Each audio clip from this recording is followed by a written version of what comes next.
आज जो हम टॉपिक शुरू करने जा रहे हैं उस चैप्टर का नाम है या उस टॉपिक का नाम है अकाउंटिंग इक्वेशन। ये अभी भी हम प्रॉपर अकाउंटिंग नहीं कर रहे हैं, ये हमें अकाउंटिंग का एक कॉन्सेप्ट समझा रहे हैं। हमारी एक इक्वेशन होती है assets equals to capital plus liabilities. ये मैंने आपको एक मीट क्लास में भी समझाया था कि हमेशा assets equal to capital plus liability रहता है। ये इस चैप्टर में हमें प्रूव करना है कि हम कितनी भी ट्रांजैक्शंस कर लें assets equal to capital plus liabilities ही रहेगा, चाहे ट्रांजैक्शंस कितनी भी हो जाएं।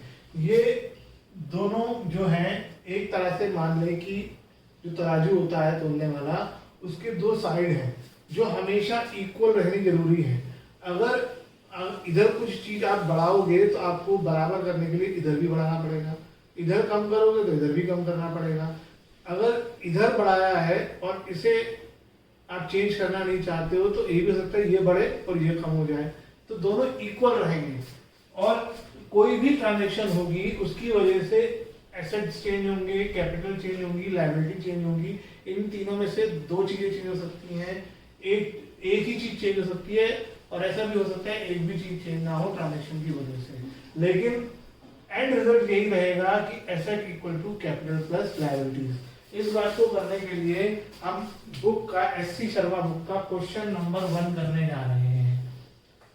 अब हो सकता है अभी को कहते हैं मेरे पास थोड़ी एक आध साल पुरानी बुक है, तो आपकी बुक में क्वेश्चन नंबर आगे पीछे हो तो पहली ट्रांजेक्शन से आपको समझ आ जाएगा कि आप मैं कौन सा क्वेश्चन कर रहा हूं, तो उसी हिसाब से आप अपनी कॉपी में नंबर डालें। इसका एक फॉर्मेट है, इसको हम अपने पेज को कोशिश करें तो लैंडस्केप मोड में काम करें। मेरे पास तो बहुत बड़ी जगह है और इसे 3 हिस्सों में डिवाइड कर ले। पहले ये वीडियो देखने में समझ आ जाएगा कितना आपको लेना है। ऐसे 3 हिस्से, तीनों बराबर नहीं है, ये थोड़ा छोटा हिस्सा है, ये दोनों लगभग बराबर हिस्से होने चाहिए। यहां पे हम लिखेंगे ट्रांजैक्शन,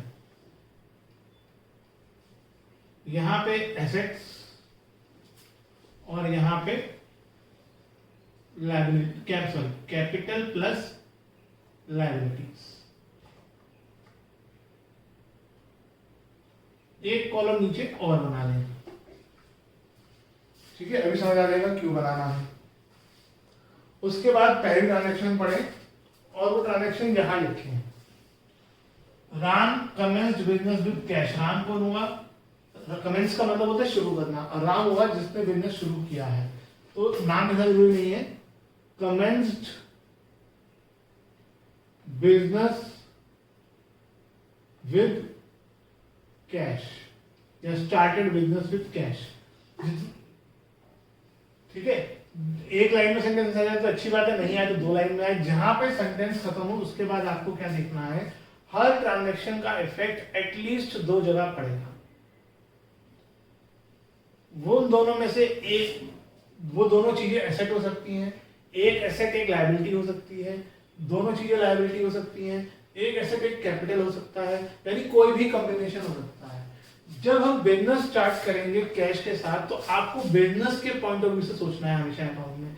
बिजनेस के पास कैश आ जाएगा, कैश बिजनेस का एसेट होता है, तो एसेट में यहां पे लिखो कैश। और कितनी अमाउंट दे रखी है? 30,000। हमारे पास 30,000 कैश प्लस लगा दिया मैंने, बढ़ जाएगा। अभी 30,000 कैश क्यों आया? क्योंकि ओनर ने मुझे 30,000 रुपीज दिए। जो ओनर मुझे पैसे देता है वो मेरी कैपिटल होती है, तो कैपिटल भी 30,000 से बढ़ जाएगी। तो पहली ट्रांजैक्शन में क्या होगा कि कैश भी 30,000 से बढ़ जाएगा और कैपिटल भी 30,000 से बढ़ जाएगी। 2 इसमें चीजें इन्वॉल्व हो गई, कैश और कैपिटल, और दोनों ही इंक्रीज हो रहे हैं। अब second transaction, purchased goods for cash. Purchased goods for cash, हमने गुड्स खरीदे हैं कैश में। जब हम गुड्स खरीदेंगे कैश में तो हमारे पास गुड्स आ जाएंगे और कैश चला जाएगा। तो कैश में से 10,000 का है, 10,000 माइनस कर दो। आपको मैं सजेस्ट दो तरीके हैं, या तो एक तरीका ये है कि माइनस लगाओ, बेस्ट तरीका होता है माइनस लगाकर आप ब्रैकेट बनाओ। अकाउंट्स में बहुत सी जगह ब्रैकेट बनवाया जाता है, तो आप शुरू से अगर डालें माइनस लिखे ही नहीं, जो माइनस करना हो उस पर ब्रैकेट बना दें। माइनस पे लगा दोगे तो गलत नहीं है, लेकिन ये बहुत बार देखा गया है बच्चा यहाँ माइनस लगा के प्लस कर देता है। अगर आप ब्रैकेट बनाओगे तो ये गलती नहीं करोगे। तो पहला इफेक्ट तो ये पड़ा कि हमारा कैश कम हो गया। दूसरा इफेक्ट क्या पड़ेगा कि हमारी दुकान पे जो गुड्स हैं वो बढ़ जाएंगे। दुकान पे जितने गुड्स पड़े होते हैं उसे बोलते हैं स्टॉक, और स्टॉक होता है हमारा एसेट।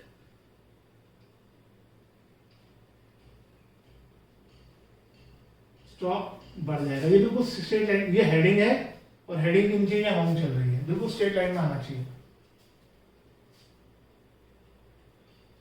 अब इसका क्या इफेक्ट पड़ा, एक एसेट कम हो गया और दूसरा एसेट बढ़ गया। इसके बाद हम इसे यहां पर क्लोज करेंगे और एक न्यू इक्वेशन बनाएंगे। ऐसा हमने फर्स्ट ट्रांजैक्शन के बाद तो नहीं किया, फर्स्ट के बाद इसके नीचे होगी, फर्स्ट ट्रांजैक्शन खुद ही न्यू इक्वेशन थी। अब सेकंड के बाद हम हर ट्रांजैक्शन के बाद न्यू इक्वेशन बनाएंगे। कैसे बनाएंगे, इनको सॉल्व करके। कैश था 30, 10 कम हो गया, कितना रह गया 20,000। Stock 10,000, capital 30,000। आप चेक कर सकते हो क्या लेफ्ट हैंड साइड और राइट हैंड साइड इक्वल है। देखो ये भी 30 है, ये भी 30 है, तो इसका मतलब assets plus equal to capital liability है दो ट्रांजैक्शन के बाद। Third, bought furniture for cash, यानी परचेज्ड,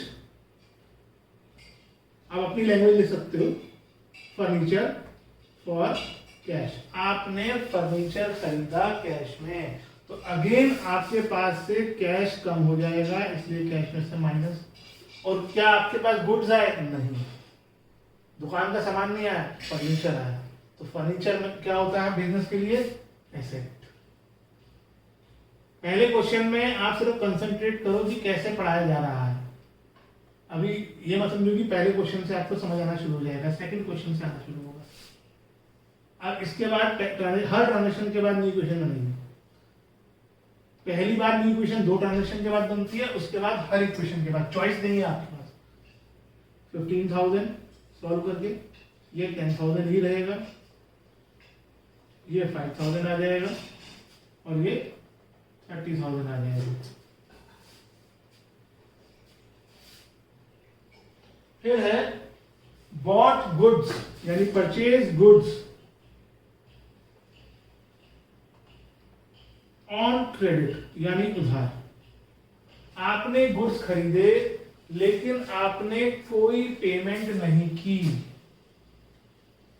आपने गुड्स खरीदे हैं लेकिन पेमेंट नहीं की है, तो कैश तो जाएगा नहीं, लेकिन स्टॉक आ जाएगा। गुड्स आपकी दुकान में आ जाएंगे 15,500 के।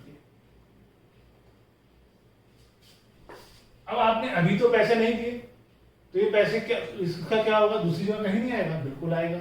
ये पैसे हमने आज नहीं दिए हैं लेकिन बाद में देंगे, क्योंकि ये पैसा हमें बाद में देना है, तो ये हमारे लिए लायबिलिटी हुआ।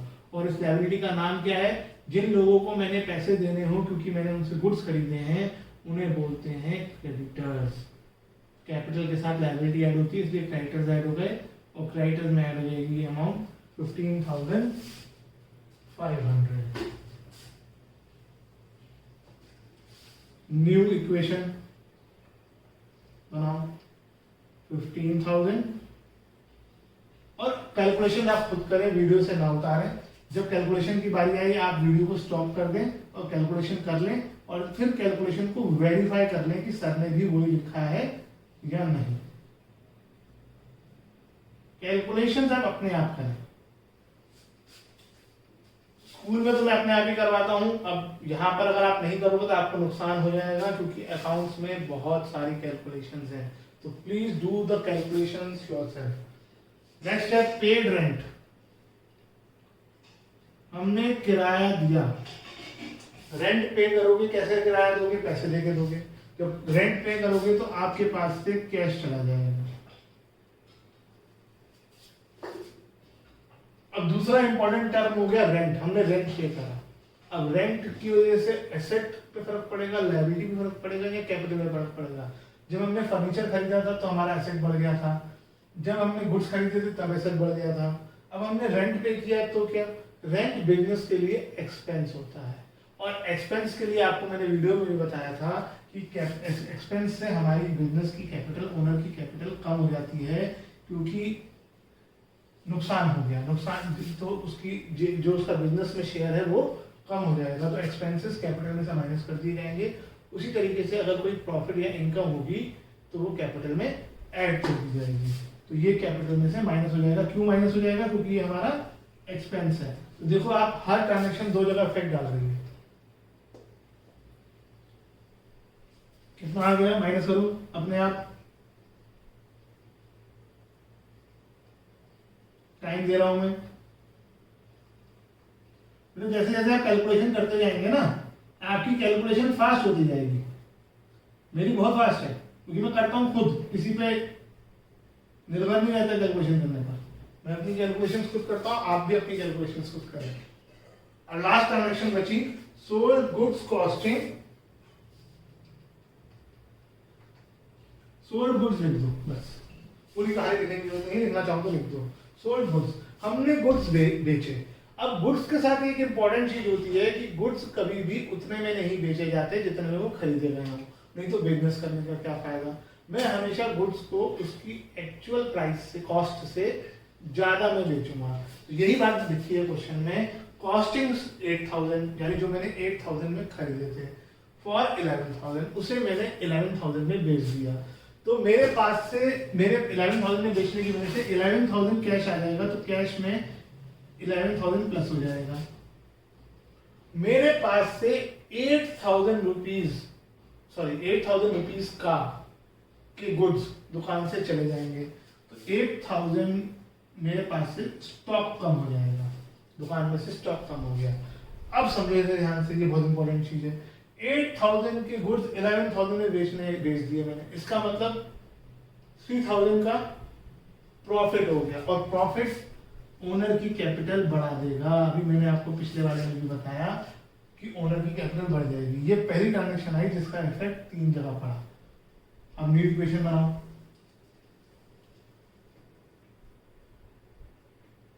एडिशन सब्ट्रैक्शन खुद करो बेटा।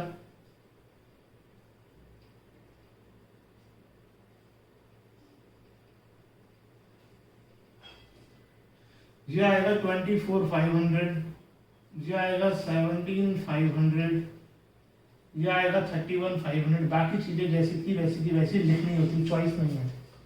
इसके बाद अब मेरे पास तो नीचे जगह नहीं है, अभी खत्म नहीं हुआ है क्वेश्चन। इसके बाद आप क्या करोगे, क्योंकि ये लास्ट ट्रांजेक्शन है, तो मैं यहां न्यू इक्वेशन दोबारा से उतार देता हूं।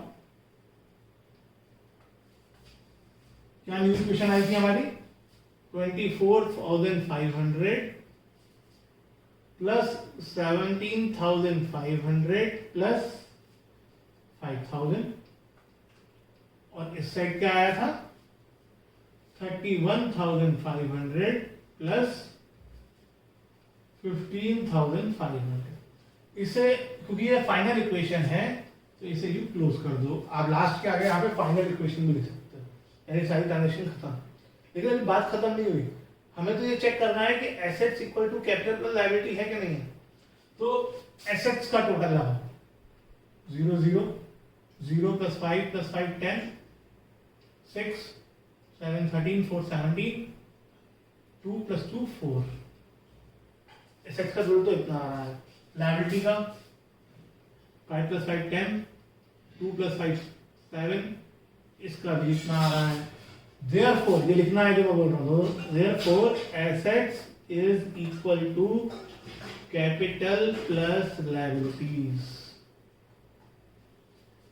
5-6 ट्रांजेक्शन के बाद भी, प्लस माइनस करने के बाद भी अमाउंट चेंज हो गई। कैपिटल 30,000 से 31,500 हो गई, क्रेडिटर 0 से 15,500 हो गए, स्टॉक 0 से 17,500 हो गया, कई बार चेंज हुआ। कैश 30,000 से 24,500 हो गया, लेकिन total assets equal to capital plus total liability ही रहा। आप किसी भी इक्वेशन में चेक कर लो, ये स्टेटमेंट ट्रू रहेगी। और एक ट्रांजेक्शन का इफेक्ट आप देख सकते हो कि 2 जगह पड़ रहा है, कोई चीज कम हो रही है, कोई चीज बढ़ रही है, और कुछ ट्रांजेक्शन का इफेक्ट 3 जगह भी पड़ता है।